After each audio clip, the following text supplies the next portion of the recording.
Happy holidays, everybody. I'm Chase Kaufman with the final episode of 2021 for Great Lanes Bowling News. But before we get started, if you haven't already, please make sure you subscribe to this channel and then share the video afterwards. For today's video though, we're going to be going over an awesome story featuring a high school and collegiate team in the state of Michigan, go over some tournament results that happened in the past couple weeks, as well as get to the regional assignments for 2022. So let's go. Not long ago, I headed out to 5 Star Lanes to watch the Lawrence Tech and Oxford bowling teams come together for a fun day of practice. I saw nothing but laughs and smiles throughout the day. We were lucky enough to have the Oxford bowling program out to have a normal day, hopefully a fun day to bowl with our college program. We have Brunswick, Utica High School, Lawrence Tech, Top Shelf Pro Shop, Cody Johnston. Several people donated equipment, donuts, pizza, just something to celebrate their program and let them know that all of us support them. It turned out to be a great day for everyone involved.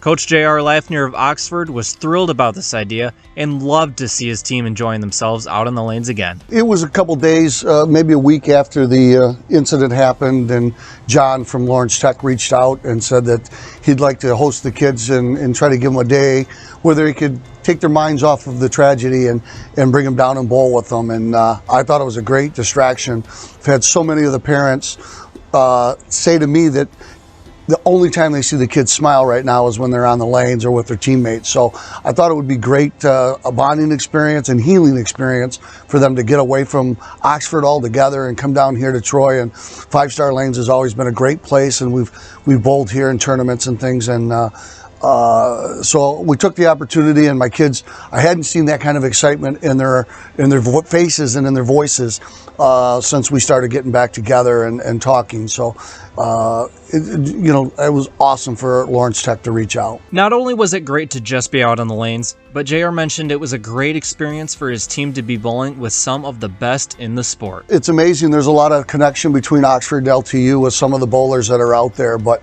I think the kids that want to bowl at the next level, it kind of gives them an opportunity to see where they are with some highly ranked college bowlers.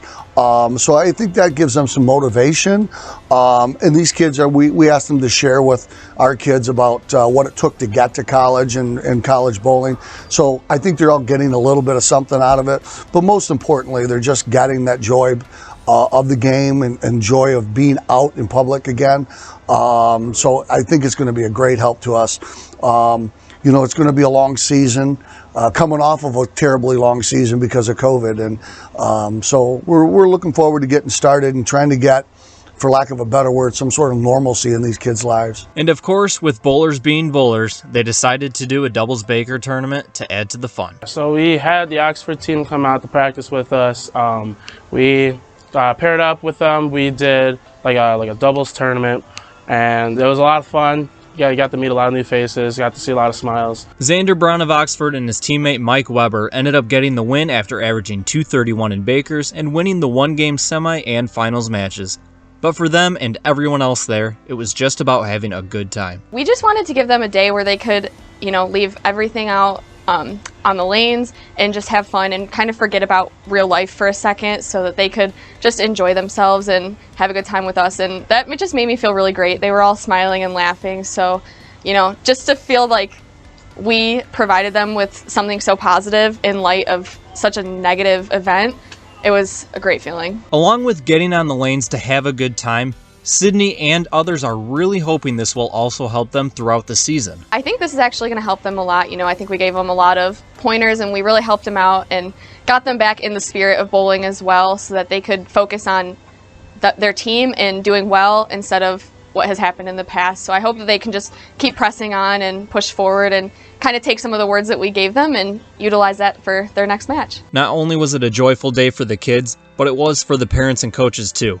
And the support they've received from everyone is very much appreciated. Kevin and John at Lawrence Tech reaching out, and those kids, I think the Lawrence Tech kids are getting as much out of it as our Oxford bowlers are, and I just can't thank them enough for doing it. My parents, almost every parent came with their bowler today because they're excited about it, and to see the joy come back, it's awesome, and we really appreciate Lawrence and everybody else that has reached out. I mean, a lot of the Utica High School bowlers are here, and it means a lot to see that kind of support. Over the past couple weeks, we've had a few tournaments take place, so let's take a couple minutes to go over the Davison Mixed Doubles Invitational and the 2 tournaments held at Monitor Lanes a couple of weeks ago. The Davison Mixed Doubles Invitational started with 66 teams, each one of them made up of 1 boy and 1 girl from the same school. The top 32 teams made the cut after 3 individual games each, and 2 bakers from each pair of bowlers. The leaders were Howie Hammond and Sarah Ritchie from Kearsley, combining for a 1577 to average 197. Cut on the date was 1250. In bracket play, matches were decided by a 2-game Baker total. In the semifinals, we saw Gage Slager and Lydia Boggs of Kearsley defeat Nathan Guizdala and Kaylee Schultz of John Glenn 365 to 309. And in the other matchup, it was Chase Voles and Hannah Reed of Flushing moving past Shane Gagnon and Emma Sikorsky of Davison 442 to 363. Once the Hornets and Raiders met in the finals, it was a tight match for 20 frames straight. In the first half, the Hornets got off to an early 17-pin lead, even after splitting in the 10th, and here's why. Right out, 2 left side.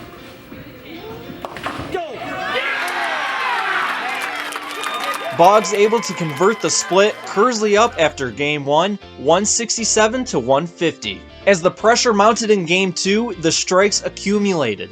Headed into the 10th frame with the match still on the line, Chase Voles of Flushing left a 10-pin on his first shot, which meant Gage Slager of Kearsley needed to throw the first 2 strikes to take the match. He got the first one, and delivered on the second. Gage would get enough count on his fill ball, and the team of Slager and Boggs would take the match 366 to 360 and be crowned the champs. Let's hear what some of our bowlers and coaches had to say about the day. It's fun. I enjoy it. There's some pressure to it. It feels good. It's very pressuring, but fun at the same time. I knew that if I had too much energy, I would throw it too hard and it wouldn't hit right. So I just had to make sure that I was calm. Honestly, I was just thinking about rolling the ball like it's any other day bowling. I wasn't really overthinking it at all. This one's really special because it's with one of my best friends, Lydia, and we've been best friends for a long time, especially this year. Yeah. Unbelievable. They stayed together. They made goals. They set goals at the start, and they accomplished every single goal they set. So what more can you ask for? They went through their battles, of course. Through every tournament you have battles, win or loss, but this team came up and they rose exceptionally to the challenge. Now with the John Glenn tournament, teams bowled 3 5-man individual games and 4 Baker games in qualifying. After these all-tournament teams right here were announced, teams were eventually whittled down to the final few. The Heartland boys and Lakeshore girls were 3rd place finishers. The Livonia Franklin boys and L'Anse Creuse North girls fell just short and finished as runner-ups. And your 2021 John Glenn Tournament champions were the Kearsley boys and Davison girls. Then on Sunday for the Baker's Dozen Tournament hosted by Bay City Western, Swartz Creek took down Heartland in the semifinals, then defeated Midland in the championship. The Flushing girls, on the other hand, defeated Swartz Creek in the semifinals and then Davison in the finals. Congratulations to all the winners as well as those who made all-tournament team on Saturday.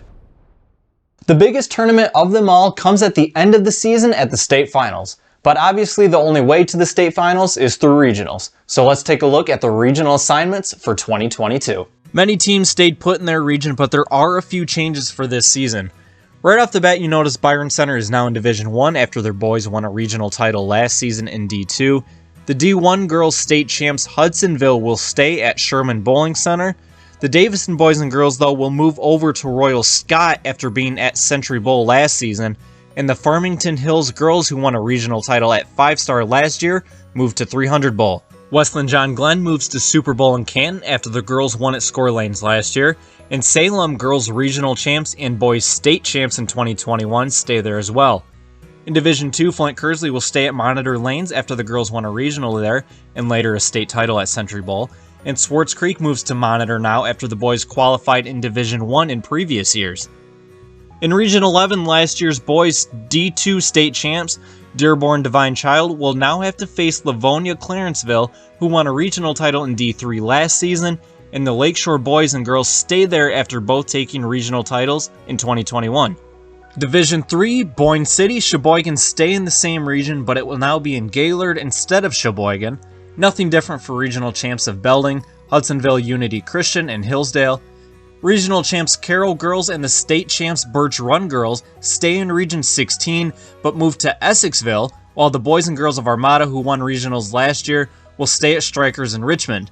And in Division 4, Region 19, with some powerhouses including girls D4 state champs Traverse City Christian staying at Lucky Jackson Traverse City, while Region 21 gets the Division 3 boys state champions Grass Lake, who moved into D4 this year.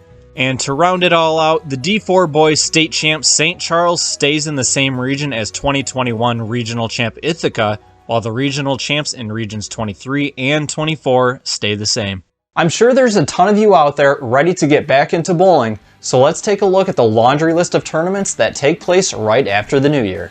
January 8th, the LCN Baker's Dozen will take place at Imperial Lanes. 4 tournaments happening on January 9th, the Mark Voigt Memorial at Super Bowl Lanes, Marshall Youth Battle of the Baker Tournament at M66 Bowl, Lila Jean Furnish Classic at Richfield Bowl, and the Macomb County JV Championships at Sterling Lanes. The following weekend, the Viking Invitational will be held at Bronson Strike Zone. Mason High School will host the College Prep Tournament. Super Bowl in Canton has the Wayne County Varsity Tournament. Richfield Bowl will hold the Flint Metro Conference Invitational. And Sterling Lanes will have the 2022 Macomb County Varsity Championships. Well, that's all we have for today. We're going to take an extra week break during the slow part of the high school season and see you back here in a few weeks. Please be sure to hit that subscribe button, and in the meantime, make sure you go out and practice a little bit to stay locked in for the new year by shooting a few 10 pins. I'm Chase Kaufman. Thanks for watching and happy holidays.